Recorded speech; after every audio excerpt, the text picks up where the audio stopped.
Hey guys, this is Isha. I am Maya. Welcome. Welcome to the Yubang Show. So as always guys, do not forget to like, share, subscribe, comment, and turn the bell notification on. And if you really want to help us, go to our Patreon and do some donation. The link is on the description. Anyway guys, so on our previous week, we did a reaction on how India is reclaiming its superpower by Karolina Goswami, if I'm not mistaken. Hold on, let me check first. I don't want to be wrong. Karolina Goswami. That's right. So out of curiosity, out of the success of last week's video, actually many of you are asking to check on her other video, which is are you brainwashed? Let's check if you are brainwashed about India. So this is going to be a very interesting video to see how brainwashed are Ishak and Aya about India. So just check it out. Origin in your country. How do you perceive them? And how do you perceive India? Many of you think of India as a country of poverty, slums, dirt, rapes, and caste system.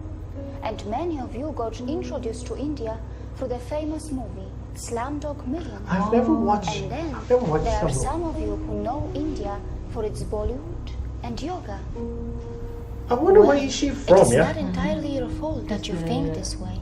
And there is no doubt that India does have its imperfections. But India is definitely not what we are shown in our countries. Like many of you, I was also a victim of the mainstream media in my country until I ended up living in India and started to keenly observe this country. And of course, to understand India and its mechanism, one really needs to have fine-tuned senses. Next time you see Indians in your country, remember that their country is being transformed into something like this. However, you are mostly shown only that.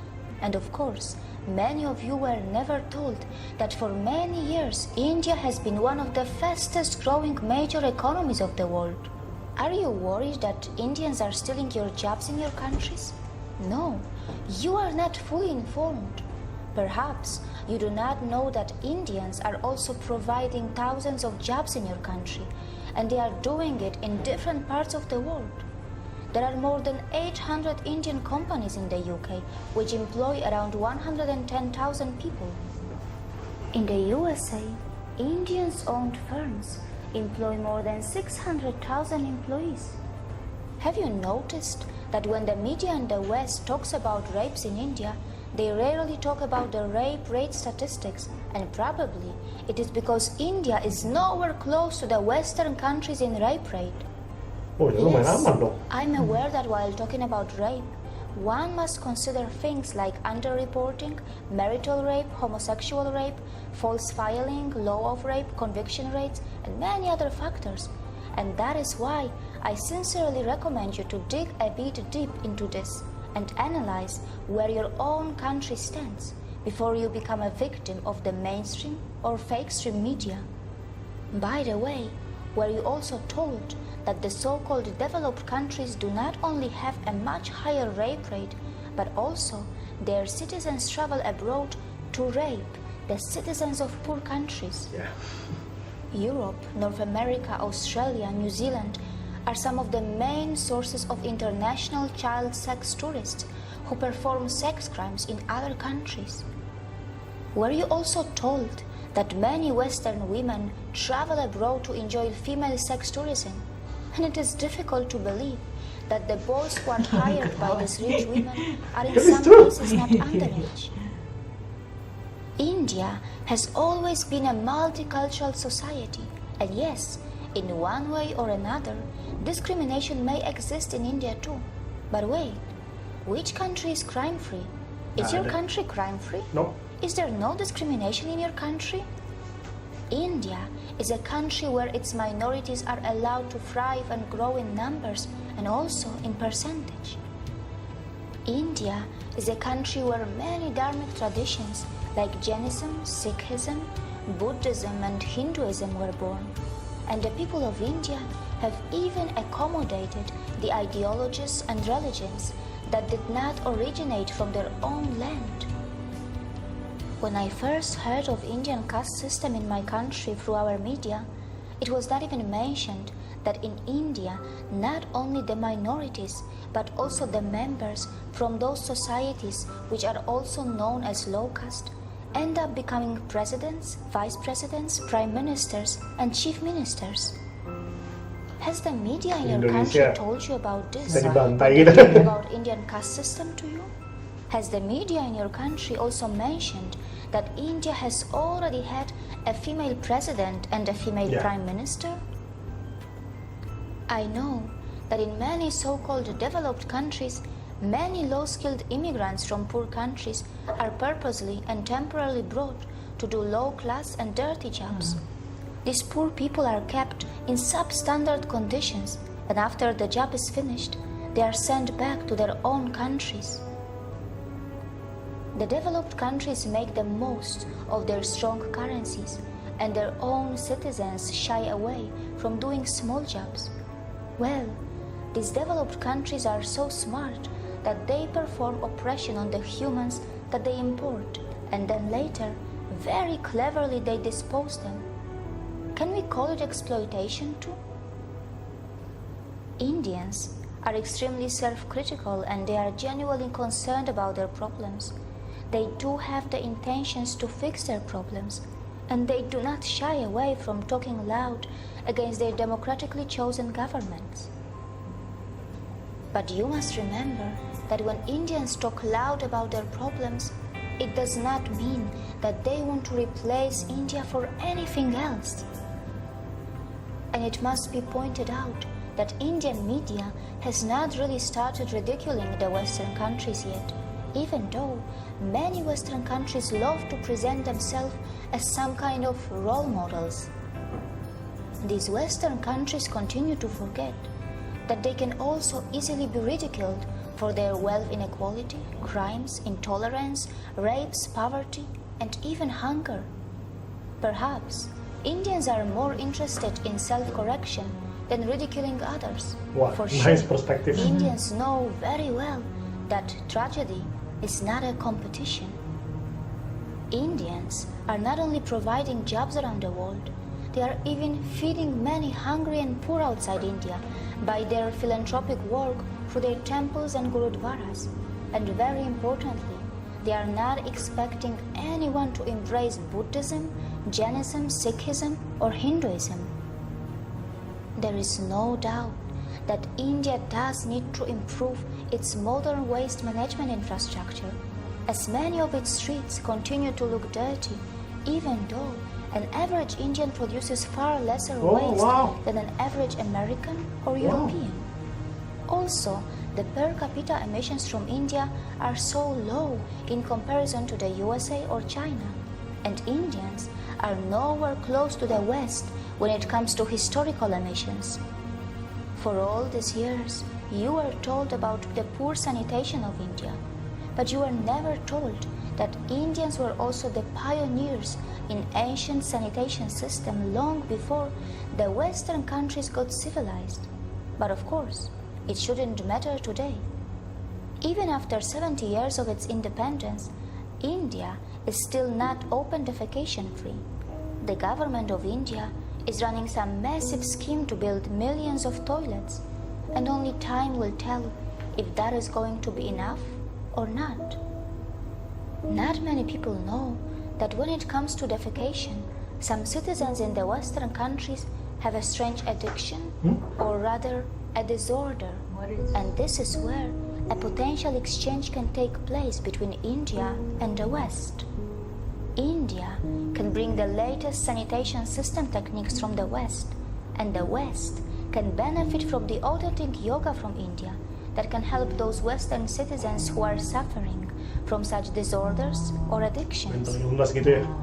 But of course, it can only happen if the Western societies are brave enough to address their embarrassing problems and not just sweep them under the rug, as it is very well known that such kind of disorders and addictions have been reflecting in the Western adult film industry as well. Come again? Not many people know that India has nuclear weapons, and it is said that India has the 4th strongest military in the world. But India does not believe in muscle flexing like China or the USA, and neither it believes in expansionism. And yes, India is not a world leader in everything. It's not a world leader in earning money by selling weapons. It stands nowhere when it comes to earning money by selling crude oil. However, its space agency, ISRO, does earn money by sending satellites in space for a very cheap price, fulfilling the satellite dreams of poor countries, and also by helping the advanced countries which want to save money. India is not a leader in the porn industry, and neither it is a top destination for sex tourism. Mostly, Indians are just very simple and kind-hearted people, and only some of them know that their land was the richest in the world for thousands of years, and it was gradually pushed into poverty as it was exploited, looted, and colonized by its invaders and colonizers. And these unfortunate victims, who have just tasted their independence after centuries of oppression and atrocities, are finally rebuilding their country in an extremely democratic environment that may slow down things a bit for them, but at least their system attempts to involve everyone in the rebuilding of their nation. The good news is that India's rise is unlikely to cause any country a demographic trouble, as India's dharmic institutions are not interested to convert you from your religions. Not just that, we are not really going to face any brown supremacy, even though Indians themselves come in all skin colors and features. It is also highly unlikely that Indians will hate you, even though many of you may have developed prejudices against them because of the mainstream media houses, which for some special reasons are overplaying and sensationalizing their problems. Indians are gentle, accommodating, compassionate, hospitable, and yes, they do not have a fake smile. Their smiles are still very real, and most importantly, they are forgiving. Look how they even welcome the people from the land of their ex-colonizers in their country, even today. Before you comment on India, remember that the countries which were never colonized will not easily understand what it means to suffer from a post-colonial identity crisis. India may have its imperfections, and in this process of rebuilding, it will make its share of mistakes, and it will learn from them. Perhaps we also need to learn how to build a relation with Indians on equal terms, with mutual respect, without feeling superior or inferior. I wonder who is she? Focusing a bit more on ourselves to address our own embarrassing problems. See you again. So, I'm following her. So, how brainwashed are you about? So how brainwashed are you about India? You're not addressing your embarrassed problem. Okay. Well. First of all, okay, it's true though. It's true about some of the points that she make about how the media portrayed. How media portrays not only India. Yeah. I have to disagree about the one part, not only about India but also about Asia. Asia. You know, for example, there's a TV series. I think it was CSI or something like that. Yeah. So there was the location was supposed to take place in Singapore. Okay. But you know, Singapore is not really like Chinatown in the US. So they kind of portray Singapore as this country like very, very like China-like. Oh. You know, that's how the Western media portrays Asian countries. Asian countries. For example, also like Thailand. Thailand. Thailand is one of the countries that's always been misinterpreted. Like for example, you know the movie Hangover? Hangover. Yeah. It's in Thailand. Yeah, in Thailand. It portrays the Thai society as like a party country. Yeah. Yeah, right. And also that is kind of knowledge to the public, child sex tourism location. Yeah. So I'm not surprised by how the Western media portrays India as country like, you know, like playing flute with the snake, or like they see movies like Slumdog Millionaires or what else? Yeah. You know, of course, a lot of our, especially I think I agree with me, a lot of our interpretation of India comes from Bollywood. Bollywood. Yeah. Because we are super exposed with Bollywood when movie. we were kids. Yeah. So we kind of imagine that Indian people are always funny. Because like friendly. No, like very lighthearted. I think not friendly, like lighthearted. Because like we always imagine like when a guy chases a girl, it's always like a very long distance, and then there was always singing and dancing, and there was always trees, and then when there are trees, they always go to the left. And they always go to the right, kind of thing. You know, that's what my Indian. And then after I moved to the States, and I met a lot of my Indian friends, and I just realized how freaking smart Indian people are. That's why a lot of them are either in engineering or computer programming, IT, so a lot of stuff. So it's very. I agree though. I agree with some of the stuff, most of the stuff that Karolina said. What do you have any? For me the most interesting is. She tried to like show any other countries minus kekurangan tuh apa ya? Any other countries flaw.